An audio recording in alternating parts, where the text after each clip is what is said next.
Good morning mga kaibigan, mga Ang putla kasama, ng biko. mga kasangga. Ito na naman sila kay nagluluto ng biko. Ayan, kasama sa putahe ng ilam mo. Kaya lang po ito ay maputla ngayon to ha. Hindi po ito mapula kasi segundo na asukal lang inilagay ko Sunod lang na din. pa. Ayan. Pwede na. Tuyo na yung tubig eh. Ayan, talaga Patay naman. ka na.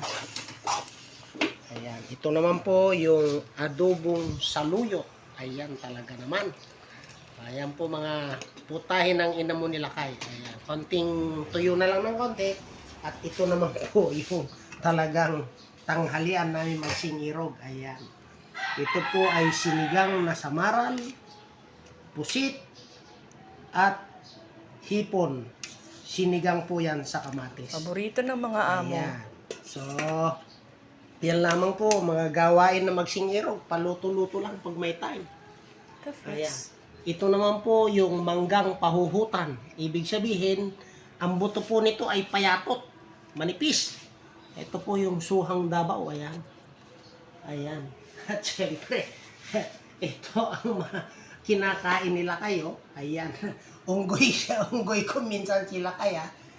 Sabi nga, ugalian kumain ng saging para magkabalahibo. So, yun lamang po. Muli, magandang umaga at naway pagpalain tayo ng puong may kapal. Bye-bye!